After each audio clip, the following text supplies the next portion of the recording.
Kayaknya lebih enak kalau sudah kuliah. Kuliah tuh saya bisa ngatur diri saya sendiri. Kuliah tuh saya nggak usah dekat sama orang tua. Saya bisa bebas, sebebas-bebasnya. Ternyata pas masuk kuliah lebih susah atau lebih mudah? Nah, apalagi yang sudah limited edition gitu kan ya, nggak lulus-lulus. Skripsi, nyari dosen nggak dapet-dapet gitu kan. Susah banget mau ngedraft gitu kan ya. Lalu ditanya kapan kawin, kapan kawin, kapan kawin. Itu ternyata lebih susah lagi ketika masuk kuliah. Dan biasanya kalau sudah mahasiswa itu ada satu penyakit, biasanya kalau Anda belum punya penyakit ini Anda nggak resmi jadi mahasiswa. Tipes gitu kan ya. Nah, kenapa tipes? Karena ya pagi mie, siang mie, malam mie gitu kan ya, ngutang lagi makanya cepet tipes. Nah, ini kemudian ketika mahasiswa orang berpikir, kayaknya enak kalau sudah nikah. Ada di antara teman-teman yang mikir begitu. Hampir semua orang mikir bahwa nikah itu adalah merupakan sebuah solusi. Walaupun ini bukan materi pranikah, tapi perlu saya garis bawahi, nikah itu hanya pergantian fase, bukan penyelamat hidup. Bisa dipahami itu sekalian ya, pergantian fase bukan penyelamat hidup. Kadang-kadang orang memandang nikah itu kan penyelamat hidup. Nanti kalau sudah nikah saya akan begini. Nanti kalau sudah nikah saya akan begini. Nggak bakal terjadi. Kenapa? Karena nikah itu cuma pergantian fase. Yang antum akan dapatkan setelah nikah adalah apa yang antum perbuat sebelum nikah. Sebenarnya begitu. Maka kalau ada banyak orang nanti kalau sudah nikah, nanti kan enak ada istri yang masakin apa? Masakin mie ya, sama aja gitu kan ya. Nanti ada istri yang masakin malam-malam, lalu kemudian nanti nyediain teh dan segala macam menenangkan. Itu pikiran orang yang belum nikah. Pikiran orang yang sudah nikah, begitu dia nikah, benar nggak hidup dia bakal jadi lebih bahagia? Betul. 3 hari pertama, paham tuh sekalian. Hari keempat antum bangun, antum melihat seseorang yang harus antum kasih makan sampai mati, paham tuh sekalian. Itu kemudian ketika orang nikah. Orang kemudian ketika sudah nikah mikir, kayaknya lebih enak kalau punya anak. Selalu begitu manusia. Manusia senantiasa ngarep dalam keadaan konstan. Karena itulah dia selalu susah dalam keadaan konstan. Nggak ada satupun manusia yang bisa lewat dari yang namanya ujian. Kalau manusia saja nggak bisa lewat daripada ujian, apalagi kalau dia mengatakan bahwa dirinya beriman. Di situ letak yang penting yakin. Kenapa? Anda lihat, di mana-mana meme yang penting yakin itu pasti senantiasa dihadapkan pada tantangan. Bahkan keyakinan itulah baru diuji ketika ada yang namanya tantangan. Kalau Anda mengatakan Anda yakin, Anda sudah tahu, Anda sudah paham, tapi Anda nggak pernah diuji, itu berarti Anda belum teruji pemahaman Anda. Kapal misalnya, kapal itu memang dibuat di dermaga, dan selama dia berada di dermaga dia aman, tapi bukan tujuan itu kapal dibuat. Tujuan kapal dibuat untuk apa? Untuk mengarungi lautan. Ketika dia sudah ketemu ombak, ketika dia sudah ketemu badai, baru teruji ini kapal atau bukan, gitu loh maksudnya. Nah, maka yang namanya ujian ini senantiasa ada konstan pada kita, baik itu dari luar ataupun dari dalam. Antum mau bikin pengajian apapun akan ada yang mencemooh. Antum mau bikin masjid model apapun akan ada yang mencemooh. Bahkan antum nggak ngapa-ngapain aja ada yang mencemooh, paham teman-teman sekalian? Ini kan sudah sesuatu yang konstan dalam hidup kita. Antum pernah dengar nggak sih cerita Abu Nawas? Cerita Abu Nawas yang bapak sama anaknya mau menjual kambing, pernah dengar? Nah, bapak dan anak mau menjual kambing, kambingnya sudah tua. Karena itu kambingnya sudah tua, mau dijual. Maka dia kemudian karena bapaknya ini sayang sama anaknya, anaknya suruh naik kambing. Bukan kambing, keledai, Nah, suruh naik keledai. Keledai itu suruh naik, anaknya di atas, bapaknya di bawah. Lewatlah kemudian satu kelompok orang. Apa yang dikatakan oleh orang-orang? Wah, ini dasar anak nggak berbakti pada orang tua, tega-teganya. Masa dia di atas bapaknya suruh narik? Ini anak macam apa ini? Anak tidak berbakti pada orang tua. Karena mereka nggak bisa lihat angle yang lain, paham teman sekalian? Yang lihat cuma angle itu saja. Lalu kemudian ketika didengar itu sama bapaknya bilang, nak kamu turun ke bawah deh, saya yang naik. Lah kenapa? Supaya nanti orang nggak ngomongin kita. Lalu kemudian bapaknya yang naik, anaknya di bawah. Kemudian jalan lagi, kemudian pada orang-orang. Apa sekarang kata-kata orang? Apa sekarang kata-kata orang? Dasar bapak yang tidak sayang sama anak. Masa anaknya suruh nuntun dia enak-enakan di atas? Padahal harusnya dia yang nuntun anaknya di atas. Lantas mereka mikir, ya udahlah kalau gitu kita naik berdua aja lah. Lah mereka berdua menaiki keledai yang sudah tua. Lewat lagi di sebelah orang. Lantas orang bilang apa? Dasar tidak berperi kekeledaian, paham sekalian. Masa keledai sudah tua itu dinaikin sama 2 orang, nggak ada otak tuh 2 orang, paham sekalian. Setelah itu kemudian mereka bilang, diomongin juga, istilah kita turunlah dua-duanya. Mereka turun dua-duanya, lalu kemudian menenteng keledainya. Lantas kemudian lewat di depan orang lagi, apa yang orang katakan? Bodoh banget tuh 2 orang, ada keledai tapi nggak mau ditunggangi, gitu kan ya. Gitu kan ya. Lantas kemudian mereka mikir gimana lagi caranya? Oh, cuma satu yang tersisa, kita angkat keledainya, paham sekalian. Nah, mereka angkat keledainya terus mereka jalan. Diomongin orang atau tidak? Anda nggak ngapa-ngapain, Anda juga pasti akan susah. Konstan. Manusia tuh konstan dalam keadaan susah. Orang mau membela Islam, dia bakal susah. Orang nggak mau membela Islam, dia juga bakal susah. Anda mau naik pesawat, resikonya pesawat jatuh. Anda mau naik kapal, resikonya kapalnya tenggelam. Anda mau naik mobil, resikonya tabrakan. Anda nggak mau naik apa-apa, resikonya ditabrak, paham sekalian? Jelas artinya nggak ada satupun aktivitas manusia yang nggak punya konsekuensi. Segala sesuatu itu menghantarkan Anda pada satu cobaan yang bersifat konstan. Sekali lagi, Anda nggak mungkin bisa keluar dari sini. Maka satu-satunya cara karena kita nggak bisa keluar daripada cobaan adalah cara untuk memaknai cobaan seperti apa. Maka teman-teman sekalian, sampailah kita pada satu ayat yang sangat luar biasa. Ayat ini diturunkan ketika ujung-ujung Rasulullah Shallallahu Alaihi Wasallam sebelum hijrah dari Mekah ke Madinah. Teman-teman sudah tahu, kebanyakan sudah hafal, surat Al-Ankabut dimulai dengan Alif Lam Mim, dilanjutkan ahasiban nasu ayyutraku ayyakulu amanna wahum la yuftanun.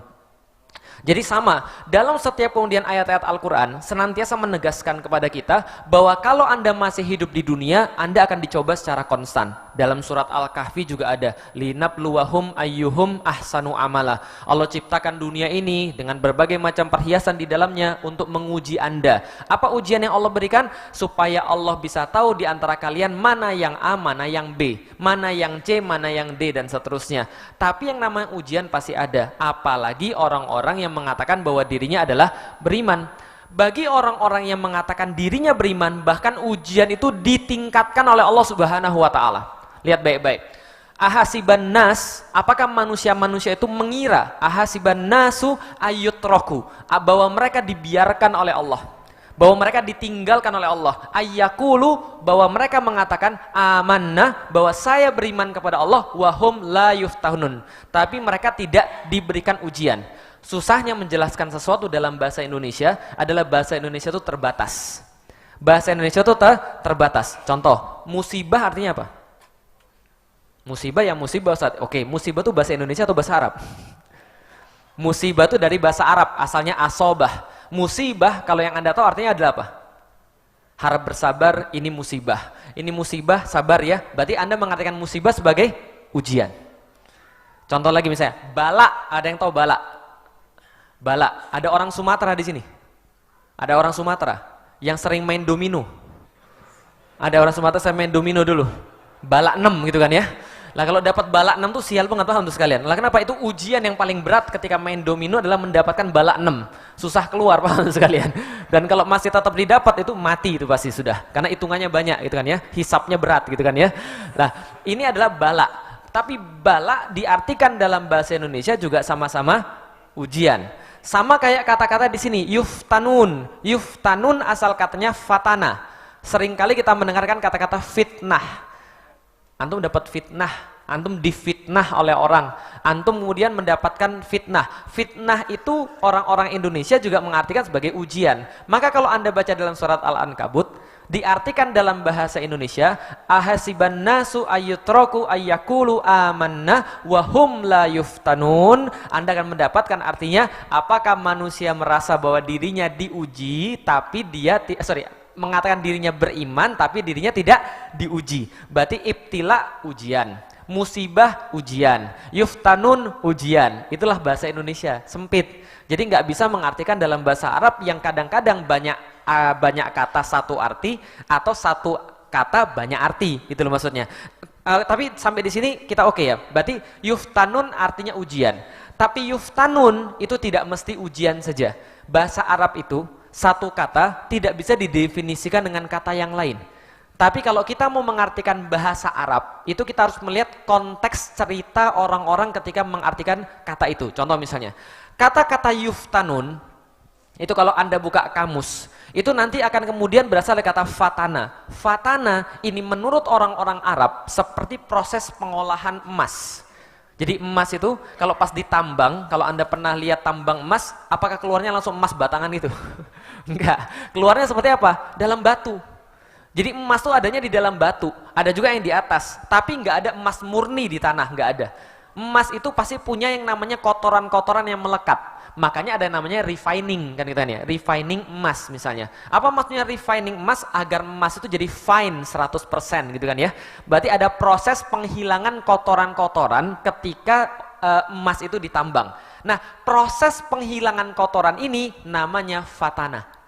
Paham nggak dulu sekalian? Proses penghilangan kotoran pada emas ini namanya fatana. Artinya, bagaimana proses penghilangan emas? Kalau Anda cari di internet, inilah proses penghilangan emas. Dia harus dibakar, dan nggak hanya dibakar, dia harus dilelehkan emas itu dengan panas yang sangat ekstrim.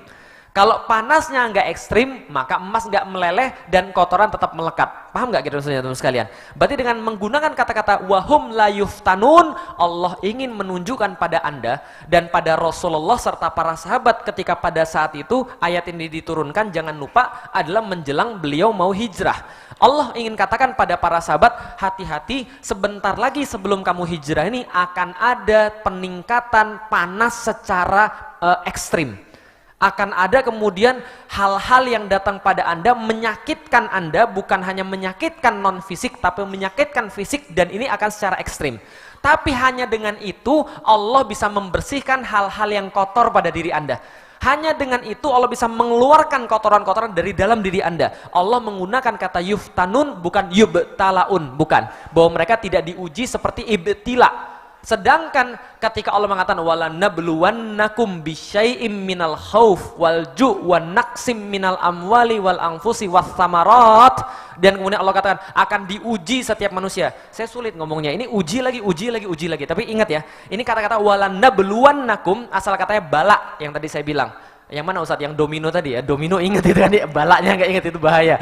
Nah, wala nabluwannakum saja bisyai'im minal khauf, kelaparan, kekurangan harta, kekurangan buah-buahan, atau harta kita diambil oleh orang, lalu kemudian wanaksi minal amwali wal anfusi was samarat, dan kemudian kekurangan jiwa dan seterusnya. Itu masih bala.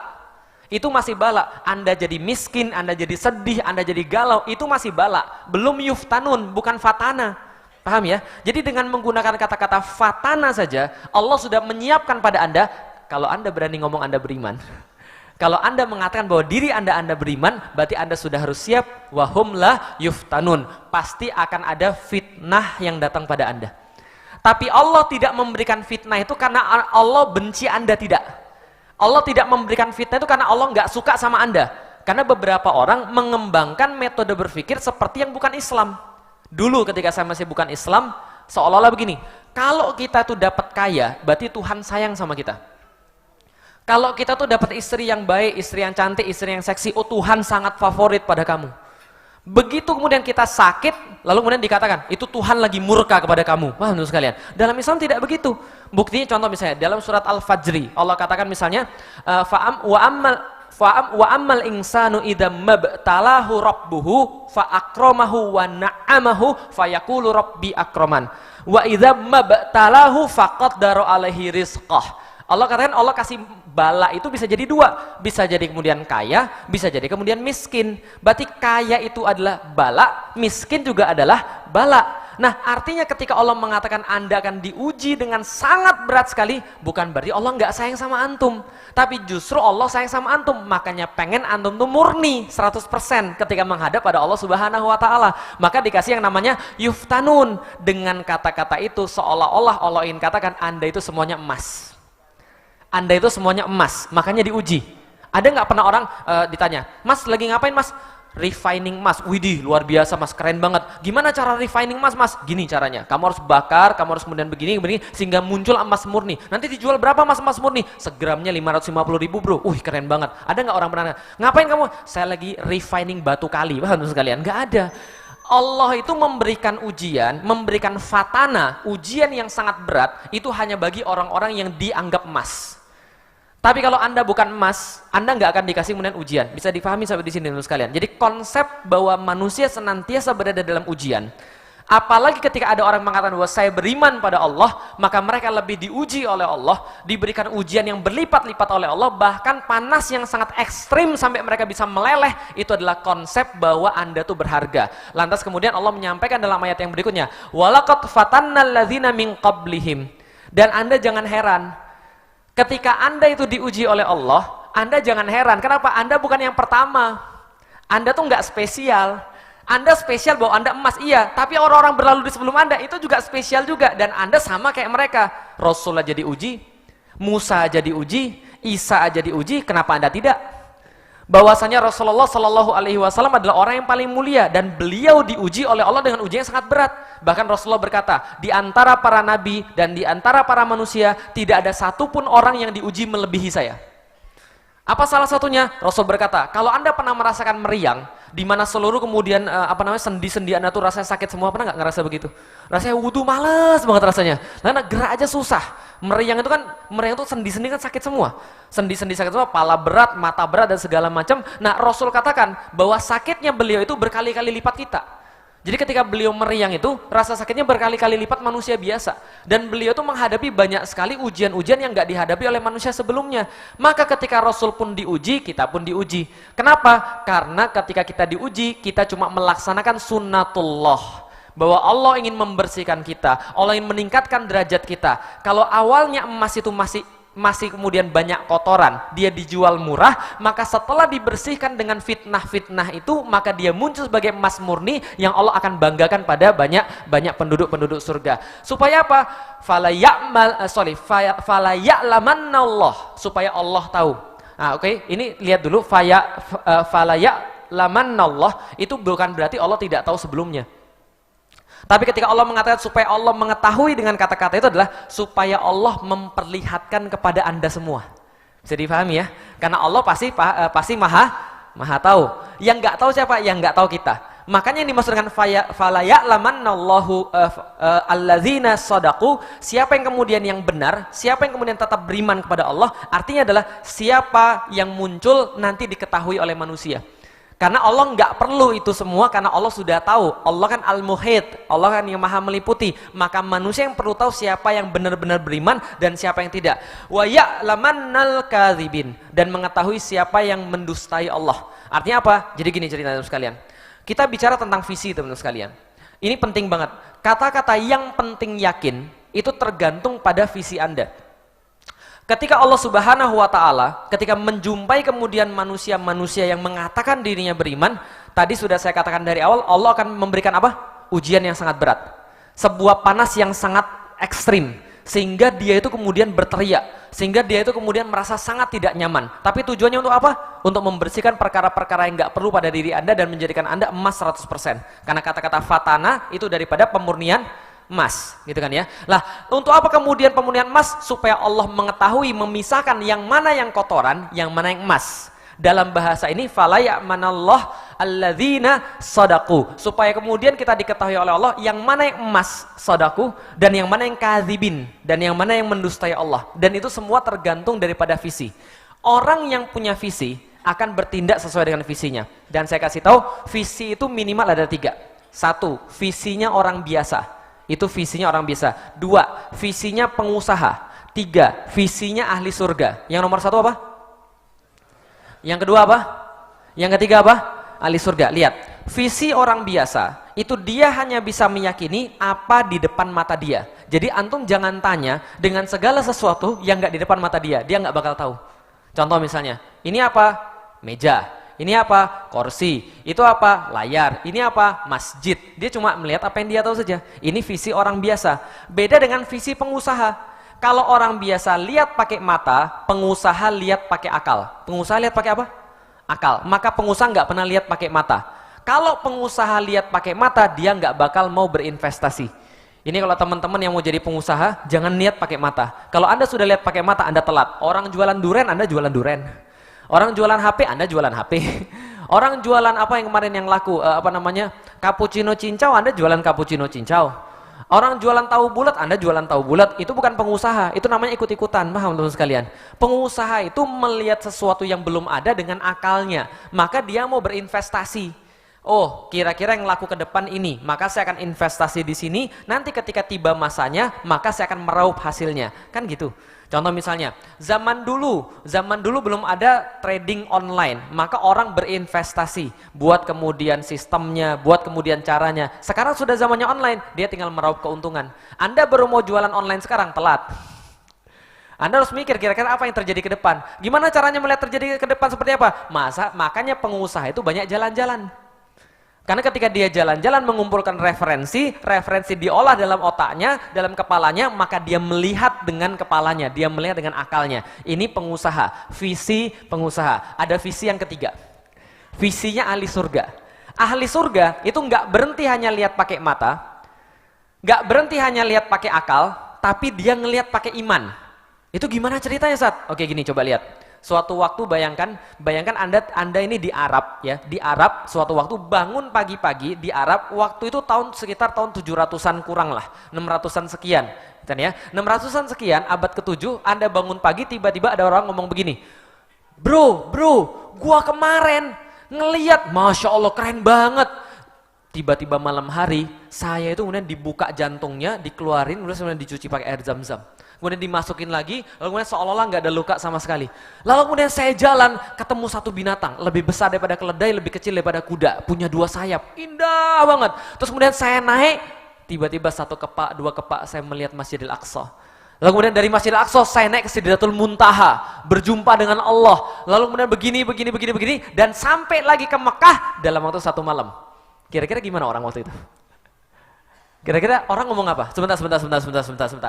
Lu ngomong apa tadi?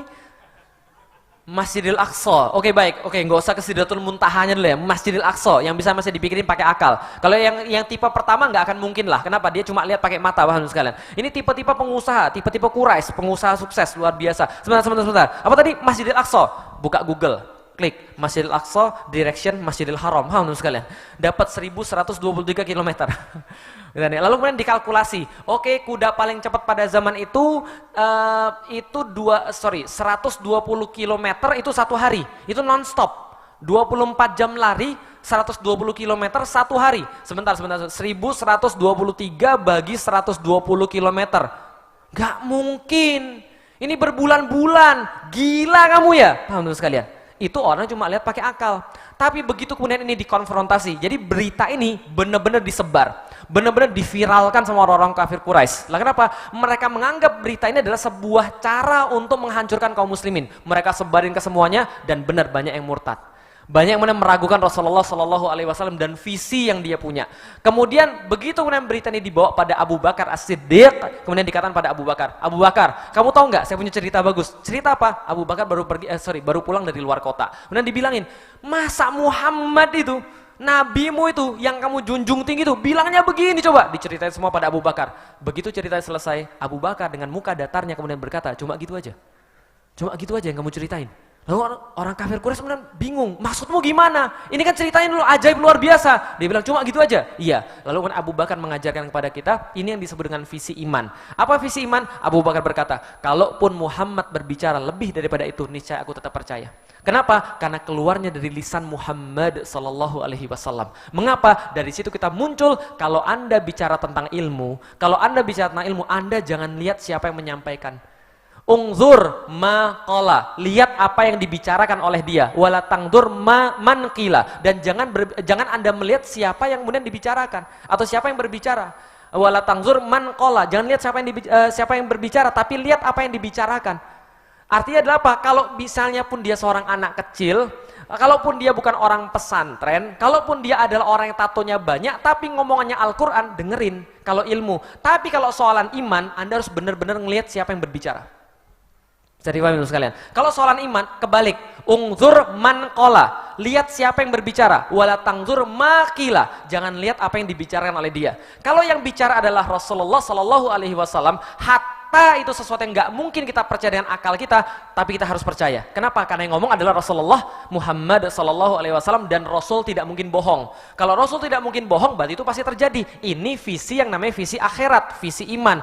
Visi iman hanya bisa dilakukan oleh orang-orang yang yakin. Gitu kan ya. Nah makanya kemudian ketika Allah katakan, kami memberikan ujian kepada kalian agar kami bisa memisahkan antara orang-orang yang benar dan orang-orang yang penipu, adalah maksudnya Allah Subhanahu wa taala hanya orang-orang yang punya visi iman yang bisa lulus daripada semua itu. Bisa dipahami sekalian? Coba lihat ya. Manusia itu kan sama semua. Pengennya cepat, betul atau tidak? Pengen kawinnya nanti atau sekarang? Nanti atau sekarang? Yakin nanti, gitu kan ya. Antum kalau melakukan sesuatu pasti pengennya cepet, betul kan ya? Beli barang online, pengen datangnya hari ini atau besok? Kalau bisa sekarang langsung dapat, gitu kan ya. Kalau misal antum kemudian udah ngeluarin sesuatu, antum pengen hasilnya sekarang juga, antum nggak mau hasilnya nanti. Tapi yang Allah minta sama antum berkebalikan, betul nggak? Contoh misalnya, ketika Allah katakan, hal adullukum ala tijaratin tunjikum min azabin alim. Apakah Anda itu mau ketika saya tunjukkan pada Anda satu perniagaan, satu jual beli yang jual beli ini akan membebaskan Anda daripada siksa Allah yang sangat pedih. Mau nggak Anda? Oh, tentu saja mau ya Allah. Apa kemudian? Tu'minuna billahi wa rasulihi wa tujahiduna fi sabilillahi bi amwalikum wa anfusikum. Anda harus berjihad di jalan Allah dengan kemudian harta dan nyawa Anda. Pertanyaannya, jihadnya itu sekarang atau nanti? Sekarang atau nanti? Sekarang. Balasannya sekarang atau nanti? Nanti. Antum bisa paham gak sih? Yang Allah minta pada antum itu adalah berkebalikan dengan fitrahnya antum. Fitrahnya antum pengen dapatnya sekarang. Yang Allah bilang, kamu keluarkan dulu duit, kamu keluarkan dulu tenagamu, layani Allah dan agamanya, bantu Allah dan agamanya, Anda kemudian dakwah dulu yang benar, Anda taat dulu yang benar, balasannya nanti. Dan ada garansi nggak? Ada garansi nggak? Contoh, ada orang mau jual rumah. Saya mau jual rumah sama kamu, rumahnya ini harganya 50 juta, tapi senilai 50 miliar. Kamu kasih saya duit sekarang, nanti rumahnya baru kamu dapat 20 tahun kemudian. Mau nggak kira-kira? Mau nggak kira-kira? Ada yang mau, ada yang tidak. Kalau Anda kemudian masih bisa ngitung, oke, nggak apa-apa lah 50 juta nanti dapat rumah seharga 50 miliar, nggak apa-apa lah misalnya nanti. Tapi Anda perlu apa? Perlu garansi. Paling nggak tunjukin saya dulu lah, seperti apa gambar rumahnya, sertifikatnya mana, tanahnya kayak apa, lingkungannya kayak apa, betul nggak gitu kira-kira? Tapi ketika Allah itu berjual beli pada Anda, yang dijual oleh Allah apa? Surga. Yang diminta oleh Allah apa? Ketaatan Anda, konstan ketaatannya, dalam bentuk harta, dalam bentuk jiwa. Tapi Anda nggak pernah dikasih garansi. Ya Allah, itu aja trailernya aja 30 detik ya Allah, gitu kan ya. Uploadlah ke YouTube gitu kan ya. Biar saya tuh bisa lihat gimana tuh surga, dan biar saya tahu gimana tuh neraka. Ya Allah, pengen ya Allah, ya nggak apa-apa lah, nanti tayangnya masih lama, nggak apa-apa, asal trailernya dulu ya Allah, contohnya dulu lah ya Allah, kayak apa kira-kira. Allah nggak kasih itu. Lah, Anda bisa kemudian memilih ketika Anda yakin. Makanya di dalam Al-Quran yang pertama, alladzina yu'minuna bil, karena hanya orang-orang yang yakin balasan Allah yang tidak kelihatan oleh mata, mereka yang mampu bertahan kemudian dalam ujian-ujian seperti ini. Saya dipahami sekarang. Dan ujian-ujian ini parahnya luar biasa. Ujian-ujian kayak begini ngeri luar biasa. Yang dilakukan oleh orang-orang sebelum kita apa? Mereka berislam dan mereka dipermasalahan karena Islamnya. Paham ya? Jadi kalau Anda Islam dan sekarang dipermasalahkan oleh orang-orang gara-gara Islam Anda, bersyukurlah Anda karena Anda termasuk yuftanun, orang-orang yang dipermasalahkan. Coba lihat. Ngomong-ngomong, zaman dulu Rasul dibenci gara-gara apa? Gara-gara Rasul berbuat sesuatu yang salah? Enggak. Gara-gara Rasul kemudian punya ide yang salah? Enggak. Beliau tuh sangat dihormati. Wajah beliau tuh sangat menenangkan. Orang-orang bilang kalau lihat wajahnya Rasulullah itu, mereka pengen cepet-cepet dekat terus, mereka nggak pengen pergi-pergi. Akhlaknya Rasul, nggak usah tanya. Nasabnya Rasul, paling tinggi di antara orang-orang Quraisy. Bani Hashim, paling tinggi lagi. Namanya sudah Muhammad. Tapi kenapa dicerca? Dicerca bukan karena apa-apa, tapi karena Islamnya, bukan karena akhlaknya. Jadi, kalau Anda mau dicerca orang, lebih baik Anda dicerca orang gara-gara ide Anda, tapi bukan karena akhlak Anda. Paham teman sekalian? Karena kalau Anda dicerca gara-gara akhlak Anda, itu berarti Anda yang salah. Tapi kalau Anda dicerca karena ide Anda, nggak ada masalah.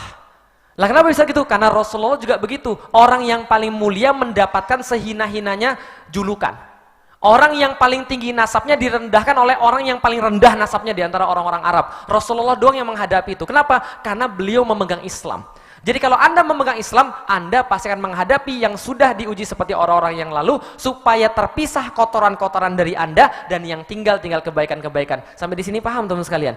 Jadi kalau ada ujian, biasa. Anda dibilang intoleran, biasa. Anda mau pemimpin muslim, orang lain gak suka, biasa. Nah kenapa? Karena itu untuk memisahkan Anda itu benar-benar niat gak kepada Allah Subhanahu Wa Taala. Sampai di sini paham ya? Lalu kemudian kita lihat, Allah kemudian mengatakan lagi, am hasiballadzina ya'maluna sayyi'at. Lalu kemudian orang-orang pada bertanya, oke, kalau orang-orang yang beriman diuji oleh Allah. Kalau orang-orang yang beriman kemudian seperti emas yang kemudian dimurnikan oleh Allah. Bagaimana orang yang berbuat salah pada kami? Bagaimana orang-orang yang senantiasa kemudian ngata-ngatain kami? Gimana kemudian dengan orang-orang yang senantiasa mempersusah kami? Dan mereka seolah-olah kemudian pergi tanpa kemudian ada sebuah hukuman. Mereka bisa bebas begitu aja. Lah ketika kami kemudian bilang bahwa kami menuntut keadilan, kami tiba-tiba masuk penjara. Tiba-tiba ada orang lain kemudian bilang bunuh, tiba-tiba orang lain bilang bunuh lebih dulu, tiba-tiba ada orang lain menghina Islam, mereka bebas, kemudian tanpa ada sedikit pun hukuman pada mereka. Bahkan mereka bisa makan-makan, mereka bisa minum-minum dan dapat gelar dan seterusnya. Bahkan ada yang jadi kepala daerah, kan gitu kan ya? Karena kita berpikir dunia ini nggak adil, Pak. Lalu bagaimana dengan orang-orang yang berbuat salah kepada kami? Bagaimana dengan orang-orang yang menyakiti kami? Yang bilang kami anti NKRI, yang bilang kami anti Islam, anti Pancasila, apalagi radikal dan seterusnya. Bagaimana mereka? Allah katakan tenang, am hasibal ladzina ya'maluna sayyi'at, pada orang-orang yang kemudian berbuat salah itu, apakah kalian juga mengira? Bagaimana Allah katakan dengan kata yang sama, hasiba. Apakah Anda itu kemudian mengira, Anda pikir mereka itu kemudian ayyasbikuna, apakah mereka akan lepas daripada kami? Enggak. Mereka enggak lepas daripada kami. Disitulah letak keadilan Allah Subhanahu wa Ta'ala. Teman-teman sekalian, saya pernah mikir gini, andai kan di dunia ini enggak ada Tuhan, enggak ada agama, dunia ini benar-benar enggak adil. Betul enggak sih? Coba lihat nih, antum pernah dengar enggak ada orang yang membunuh 10 orang? Pernah dengar ada orang yang membunuh 10 orang? Ada orang yang sudah kemudian masuk ke rumah, maling, merampok, lalu kemudian memerkosa, kemudian orangnya dibunuh semua di situ. Pernah dengar? Pertanyaan saya, hukuman apa di dunia ini yang paling berat pada orang-orang kayak begitu? Yang paling berat apa? Mati. Berapa kalian tuh bisa matiin dia? Berapa kalian tuh bisa matiin dia? Sekali doang kan ya? Nggak banyak. Antum seberat apapun orang tuh berbuat. Jadi makanya pelajarannya Pak Ustadz, kalau jadi penjahat jangan nanggung. Paham sekalian? Enggak. Maksudnya gini, ini ketidakadilan di dunia, paham nggak teman sekalian? Ketidakadilan di dunia adalah antum bunuh sebanyak apapun orang, antum cuma bisa dibunuh sekali. Gitu kan ya? Antum cuma bisa mati sekali.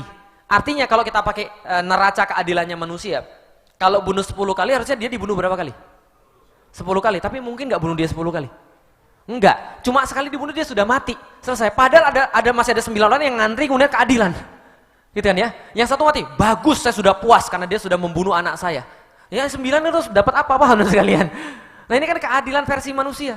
Dunia ini nggak adil teman sekalian. Maka ketika Allah katakan akan ada orang-orang yang model begitu. Tapi anda kira apakah mereka akan kemudian lewat daripada saya? Enggak, kata Allah. Mereka nggak akan lewat daripada saya. Coba baca kemudian surat Al-Waqiah, surat An-Naba. Bagi anda yang kemudian merasa bahwa Allah kok sadis banget, anda nggak tahu bagaimana sadis itu. Anda nggak ngerti bagaimana sadis itu sebelum anda punya anak, misalnya mohon maaf disodomi oleh orang kemudian dibunuh. Paham nggak kira-kira saya? Anda nggak ngerti. Maka itu adalah semua bentuk keadilan Allah Subhanahu wa Ta'ala, bahwa akan ada balasan di akhirat bagi orang-orang yang melampaui batas di dunia. Togok seperti Fir'aun. Fir'aun itu ketika dia takut diganti, paham teman sekalian, mulai panik, mulai gila, paham teman sekalian. Apa kegilaannya salah satunya? Setiap laki-laki yang muncul Yahudi disembelih sama dia. Paham teman sekalian? Dia pikir bahwa dia bisa lewat daripada kemudian keadilan Allah. Ternyata nggak bisa lewat di dunia dan di akhirat, nggak lewat sama sekali. Ayasbikun itu adalah sebuah hal yang Allah katakan seolah-olah orang-orang yang berbuat dosa itu mereka merasa dengan kekuasaan mereka merasa dengan kemudian kehebatan mereka merasa dengan kepintaran mereka bisa melampaui Allah Subhanahu wa Ta'ala. Enggak sama sekali. Allah katakan sa'ama yahkumun, sangat jelek sekali apa yang mereka perkirakan itu. Sangat bodoh sekali bahasanya. Apa yang mereka kemudian hakimi itu, apa yang mereka kemudian pikir dalam kepala mereka itu, kalau mereka bisa melewati Allah Subhanahu wa Ta'ala, kalau mereka bisa kemudian lari daripada kejaran Allah Subhanahu wa Ta'ala. Lalu kemudian apa yang bisa kita lihat? Nih contohnya sekalian. Di dalam Islam, salah satu konsep keadilan Allah adalah yang namanya istidraj. Atau istidraj. Kadang-kadang orang ketika melihat konsep istidraj, orang nggak mau menerima. Itu pernah terjadi pada saya. Contoh misalnya, kok Ustadz mikir begitu sih? Ya wajar, namanya juga manusia. Dan ya, saya nikah tahun 2006. Saya punya istri. Saya nikah dengan baik. Saya masuk Islam, saya tinggalin pacar saya. Setelah saya tinggalin pacar saya putusin, saya mau nikah dengan baik, nikah dengan syar'i. Setelah saya nikah dengan syar'i, kemudian sama istri saya, bulan pertama setelah nikah, dia hamil. Masya Allah, sakti mandraguna gitu kan ya. Nah setelah kemudian bulan pertama kemudian dia hamil, bulan ketiga, anak ini diambil oleh Allah. Anak ini kemudian gugur. Apa kemudian kata-kata saya? Ya Allah, saya itu sudah berusaha syar'i, saya berusaha baik, ini anak saya sangat harapkan. Kenapa saya harapkan? Ini cucu pertama bapak saya. Dan bapak saya, dengan keluarga saya sekarang lagi nggak baik hubungannya. Kenapa? Karena agamanya beda. Kalau ada ini cucu pertama dia, ini harusnya bisa memperbaiki hubungan saya dengan keluarga saya. Ini sangat saya harapin banget ini anak. Kenapa anak saya diambil? Yang lain zina, lahir. Kenapa anak saya diambil? Paham nggak sih? Kadang-kadang kita merasa kayak begitu. Kenapa kemudian orang-orang yang berbuat sayyiat itu kan dibiarkan oleh Allah? Kenapa orang yang berbuat keburukan itu kemudian kayaknya mereka bisa lari? Allah katakan, mereka nggak bakal lari daripada saya. Sama yahkumun, sangat jelek sekali yang kamu pikirkan kalau mereka bisa lari daripada saya. Enggak, kata Allah. Maka itu seolah-olah Allah biarkan mereka naik lebih tinggi untuk kemudian dijatuhkan pada satu saat nanti. Karena orang yang naik nggak akan mungkin ada jalan kalau dia tidak taat pada Allah kecuali dia jatuh. Paham teman-teman sekalian? Galilah lebih dalam, silahkan, monggo, dielu-elu, silahkan terus. Biar nanti kalau kamu jatuh kamu lebih parah. Biar nanti kalau kamu semakin dalam, kalau dikubur kamu kemudian nggak bisa naik lagi. Ini kemudian kata Allah. Nah maka orang-orang kayak begini itu seperti itu tadi. Lalu kemudian Allah sampaikan pada kita, mangkana yarju liqa Allahi fa inna ajalallahu la'atin. Tapi kalau bagi kalian yang percaya dengan pertemuan kepada Allah, yang yakin Anda harus mengharap kemana, insya Allah Allah akan segera ketemu dengan Anda. Artinya apa? Janji Allah sudah tetap. Bagi Anda sekarang, Anda nggak akan bisa mengharapkan apapun, betul begitu? Kadang-kadang kita stres sendiri kalau kita ngarepin selain Allah. Paham nggak sih kesetresan orang-orang yang ngarepin selain Allah? Loh, konstitusi kan menjamin kebebasan orang. Kenapa kami nggak boleh bilang begini? Kenapa mereka boleh? Harusnya kan kemudian kalau mereka boleh, kami juga boleh. Kalau kami nggak boleh, mereka juga nggak boleh. Anda ngarepin konstitusi, sekalian. Nggak akan datang keadilan. Lah kenapa? Ingat, bagi orang-orang kafir, bagi orang-orang yang zalim, bagi orang-orang yang kemudian menghambat dakwah, nggak ada konstitusi, nggak ada nilai, nggak ada prinsip. Paham nggak? Itu selesai. Jadi antum jangan mengharapkan keadilan dari mereka. Ngayal. Kenapa ngayal? Karena zaman dulu kita diajarkan begitu. Coba lihat. Rasulullah Shallallahu Alaihi Wasallam itu bani apa? Bani Hashim. Dan saya kasih tahu tidak ada yang dibanggakan oleh orang-orang Arab kecuali kabilah mereka. Kebanggaan datang dari kabilah, lalu kemudian ikatan datang dari kabilah, kehormatan datang dari kabilah, lalu kemudian kalau kabilahnya diganggu mereka siap untuk kemudian bayar darah untuk pada kabilah yang lain yang kemudian membunuh kabilahnya. Tapi hatta kebanggaan mereka tentang kabilah tidak menghalangi mereka daripada usaha pembunuhan terhadap Rasulullah Shallallahu Alaihi Wasallam. Untuk menghinakan Rasulullah Shallallahu Alaihi Wasallam. Kenapa? Bagi orang kafir, zolim, munafik, dan musuh-musuh dakwah nggak ada konstitusi. Apapun yang mereka mau langgar akan mereka langgar untuk mempersulit Anda. Itu sudah dari dulu, itu sudah cerita lama. Musa itu siapanya Fir'aun? Musa itu siapanya Fir'aun? Udah kayak anak. Makanya ketika Musa bilang sama Fir'aun, Fir'aun saya mau ngomong sama kamu. Bahwa saya membawa sesuatu daripada Allah Subhanahu Wa Ta'ala. Fir'aun bilang, Lu kan dulu kan dibesarkan di dapur gue, bro. Lu ngapain? Gitu kan ya. Itu adalah anaknya sendiri dianggap. Jadi secara formal dia itu adalah bangsawan sebenarnya. Secara formal bangsawan. Tapi apa kata Firaun? Kita bunuh aja nih anak. Kenapa? Bagi mereka nggak ada konstitusi. Gitu loh maksudnya. Artinya kalau Anda ngarep pada selain Allah, Anda salah. Bukan berarti kemudian kita menerima saja kecurangan yang diberikan pada kita. Enggak. Tapi yang saya pengen sampaikan adalah Allah katakan, "Mangkana yarjulika Allah." Siapa yang kemudian menginginkan perjumpaan dengan Allah, yang menginginkan keadilan di saat orang-orang kemudian yang jahat seolah-olah bebas, nanti Allah akan bawakan buat Anda. Maka harapannya hanya pada Allah. Karena kalau Anda mengharap pada selain Allah, Anda bakal kecewa, Anda bakal stres. Ngarepin manusia nggak bakal bisa kemudian membantu Anda. Saya kasih tahu, kalau Anda punya masalah, Anda ceritain pada manusia, itu nambah masalah. Kenapa? Karena manusia yang diceritain itu 90% nggak peduli dengan masalah Anda. Sementara 10% sisanya seneng kalau Anda dapat masalah. Paham teman sekalian? Jelas ya?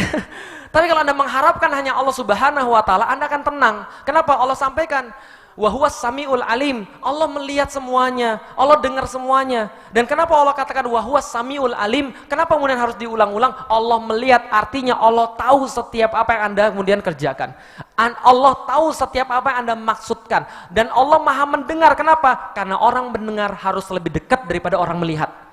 Betul nggak sih? Anda bisa nggak ngelihat orang dari jarak 1 kilometer? Bisa, tapi Anda bisa dengar orang dari jarak 1 kilometer. Superman Anda sekalian. Kalau dengar tuh harus dekat. Bisa Ustaz kalau disadap. Ya, tapi kan harus dekat tempat penyadapnya sekalian. Nah, huwas samiul alim adalah Allah yang Maha mendengar lagi Maha menyaksikan. Allah tuh bersama Anda. Sedekat itu, walaupun Anda berbisik, Allah akan dengar gitu loh maksudnya. Nah, maka kemudian Allah sampaikan ini. Anda itu, ketika Anda kemudian berada dalam masa-masa seperti itu, maka berikatlah pada aturan-aturan Allah. Ketika Anda kemudian lagi merasa stres karena orang-orang jahat berlalu tanpa kemudian ada balasan, Anda harus terikat dengan aturan-aturan Allah. Malah kemudian harus terikat dengan hukum-hukum Allah. Karena kenapa? Karena Allah menyuruh Anda untuk melakukan sesuatu hal. Apa yang Allah suruh? Jihad fisabilillah. Tapi jihad di sini bukan perang. Allah katakan, "Wa man jahada fa innama yujahidu li nafsihi." Siapa yang berjihad itu, maka dia kemudian berjihad untuk dirinya sendiri. Itu untuk dirinya sendiri, bukan untuk Allah Subhanahu wa taala. Kenapa? Lihat baik-baik.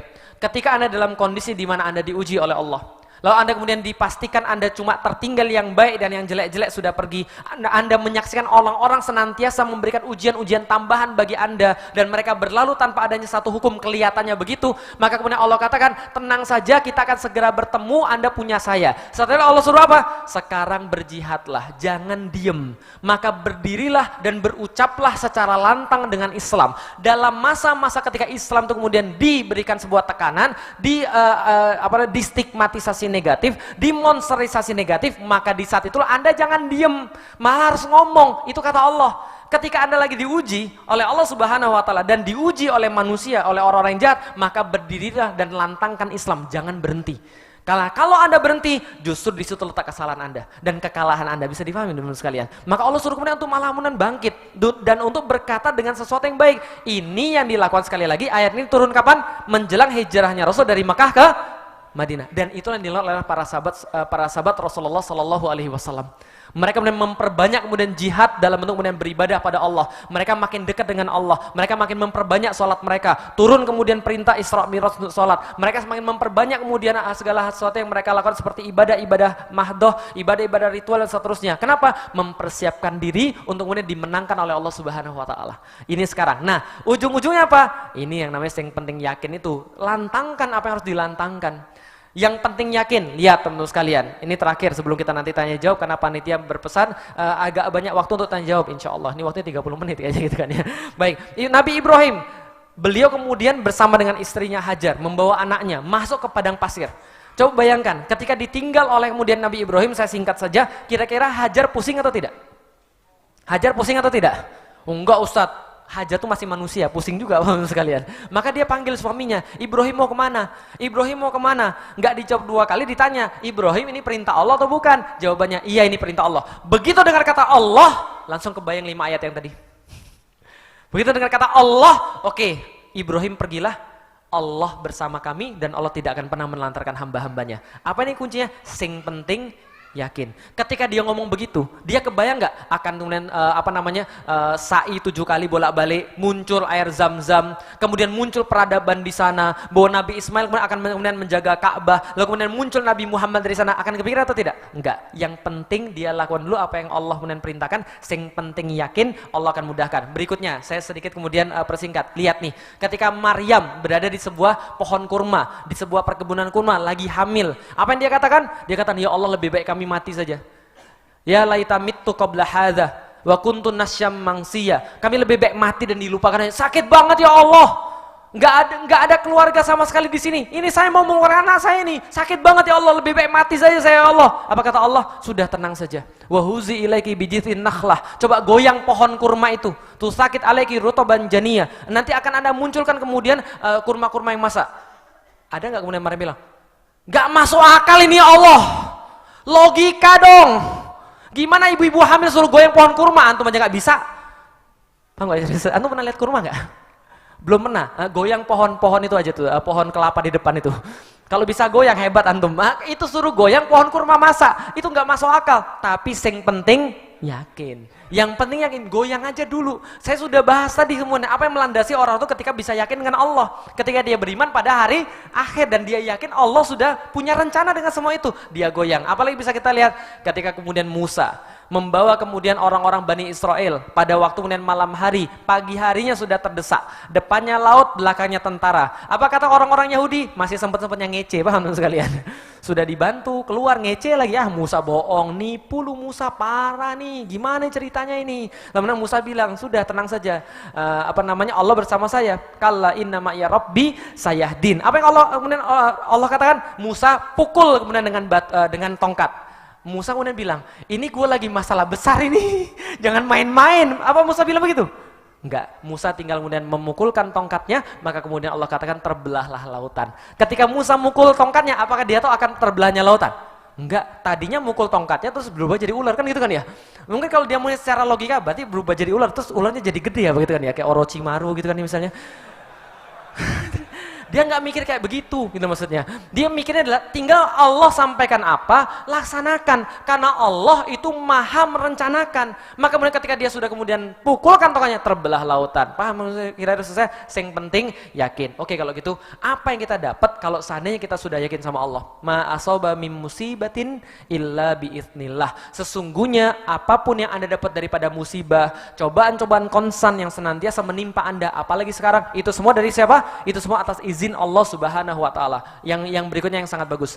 Wa may yu'min billah, siapa yang ketika diuji oleh Allah Subhanahu wa taala, dia sudah mengatakan dirinya beriman, maka dia diuji oleh Allah Subhanahu wa taala dan dia tetap beriman, yu'min billah, apa kata Allah? Ini kemudian hadiahnya, yahdi qalbah, maka Allah akan tunjuki hatinya senantiasa dalam keadaan tenang. Allah akan tunjuki hatinya senantiasa ada solusi. Allah akan tunjuki hatinya senantiasa bisa lurus dalam kondisi apapun. Itu hadiah kalau Anda mau yakin pada Allah Subhanahu wa taala. Terakhir, yang penting yakin insya Allah alangane minggir dewe. Itu kemudian yang perlu kita bawa ke rumah. Jadi ini adalah kemudian yang bisa kita sampaikan, yang penting yakin. Dan ini perlu banget dalam kondisi yang sekarang.